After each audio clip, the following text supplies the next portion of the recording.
राधे राधे दोस्तों, जय श्री कृष्णा। आज इस वीडियो में जानेंगे वट सावित्री को लेकर कई सवाल आ रहे थे कि आखिर किसे ये सुहाग की सामग्री देनी चाहिए, कब पारण करना चाहिए और कब हमें चौकी उठानी चाहिए। अगर हम घर पर कर रहे हैं तो जल के लोटे का क्या करें, कई सारे सवाल आ रहे थे। मैंने सोचा क्यों ना इसका वीडियो बना लिया जाए। ये सुबह मैंने पूजन किया था, उस समय का है। तो फिर सबसे पहले आप जब दिन भर व्रत करेंगे उसकी रात्रि भी खाना खा लिया जाता है। हमारे में ऐसा रिवाज है, मीठा भोजन खाया जाता है। दूसरे दिन नहा धो के दोबारा से सभी देवताओं को आप जल चढ़ाइए, विधि विधान से पूजन कीजिए गणेश जी महाराज का। और जो वृक्ष है उसको भी दीप धूप दिखाकर विधि विधान से पूजन कीजिए। और उसके पश्चात हल्के से हाथ से चौकी को हिला लीजिए। और उसके बाद ये जो मैं दिखा रही हूँ आप सबको, ये हमारे पंडित जी के लिए निकालते हैं जब हम पूजा करते हैं दान के रूप में। उसमें दालें निकालते हैं, पैसे, चावल या आप आटा रख सकते हैं उसकी जगह। और जो मौसमी फल हैं वह निकाल के अलग से रख लिया जाता है। इसे पंडित जी को दान में दे दिया जाता है। यह मैं आपको दिखा रही हूँ जो वो है, तो आप भी इसे पंडित जी को दान दे दीजिए। इस तरह से ये किया जाता है। पूजन करने के बाद पारण का यह वीडियो है, पारण कैसे करें, यानी दूसरे दिन व्रत कैसे खोलें। नहा धोकर फ्री हो जाएं, उसी विधि विधान से पूजन करें। और उसके पश्चात ये जो कलश का लोटा है उसे आप गंगा जल मिश्रित थाए, आप इसे वट के पहले सर्वप्रथम इसको पूरे घर पर छिड़किए। कहा जाता है ये पॉजिटिव एनर्जी से घर को भर देता है। उसके बाद पूरे घर पर इसको छिड़कने के बाद थोड़ा थोड़ा इसे आचमन के रूप में पी लेना चाहिए। भगवान का प्रसाद, पॉजिटिव एनर्जी इसमें आ जाती है।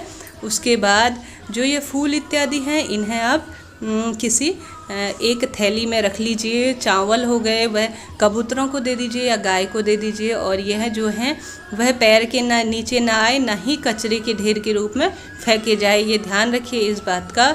इस व्रत का विशेष महत्व होता है। थैली में ये सारी चीज़ें बांध के किसी पार्क के किनारे में खड्डा खोदकर उस पर डाल सकते हैं या किसी वृक्ष के नीचे आप इसे सुरक्षित रख सकते हैं। यह भी संभव ना हो तो अपने घर पर जो पौधे होते हैं, गमले होते हैं, धीरे धीरे खाद बन जाती है, उसका कर सकते हैं। अब यह प्रसाद है, शाम के समय पर इसको भोग के रूप में, अपने प्रसाद के रूप में जब आप व्रत खोलेंगे, मीठा रहता है तब इसे खा लीजिए। परिवारजनों को भी इसे दे दीजिए, आस पड़ोस में भी इसे बांट देना चाहिए। और इसके साथ ही यह मैंने जैसे बताया, चौकी को हल्का सा हिला लेना चाहिए। उसके बाद कहना चाहिए कि भगवान आप हमारे घर आए, भूल चूक जो भी हुई हो उसके लिए क्षमा प्रार्थी हूँ। और हल्का सा हिलाते हुए कहिए कि भगवान आप हमारे घर आए, आप जाने का अब समय हो चुका है। इस तरह कहते हुए उन्हें विदा किया जाता है। यह श्रृंगार की सामग्री है जो इसे आप थोड़ा सा प्रसाद के रूप में खुद रख लीजिए। अपनी सास को देना चाहें तो उन्हें दे दीजिए, सुहागिन स्त्रियों को दिया जाता है।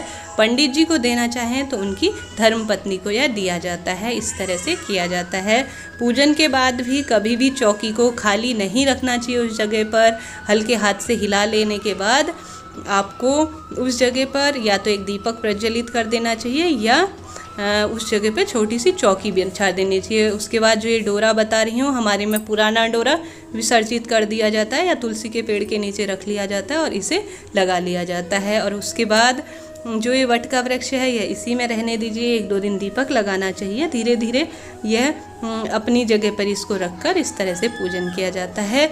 इसके बाद जो यह अन्न है वह दान किया जाता है। विशेष रूप से फल आपसे जो संभव हो ज़रूर दान में देना चाहिए और यथासंभव जगह पर इन सारी चीज़ों को रख देना चाहिए। इस तरह से यह विसर्जन किया जाता है। अपने अपने क्षेत्र की अपनी अपनी अलग अलग धारणाएं होती है, हमारे में इस तरह से किया जाता है। अंत में क्षमा प्रार्थी अवश्य होना चाहिए किसी भी पूजा में कि भगवान जो भी भूल चूक हुई हो उसके लिए क्षमा प्रार्थी हूँ। कभी भी एकदम से इस बात का ध्यान रखिए, कोई भी विसर्जन हो, नवरात्रि विसर्जन हो, कोई भी विसर्जन हो, इस बात का ध्यान रखिए कि तुरंत ही सामान समेटा और ऐसा ठीक नहीं है। दूसरे दिन तसल्ली से पूजन इत्यादि करके ही व्रत को सामग्री को दान देना चाहिए। उसके बाद अपने दूसरे दिन इस सामग्री को उठाकर उसको यथासंभव स्थान पर रख देना चाहिए। इस तरह से इसका पारण किया जाता है। इससे पहले मैंने बहुत सारी वीडियो वट सावित्री व्रत को कैसे करें, क्या करें, मैंने बनाई है। वीडियो यूजुअल रहा हो तो चैनल को चैनल को लाइक शेयर और सब्सक्राइब ज़रूर करें। जय माता दी।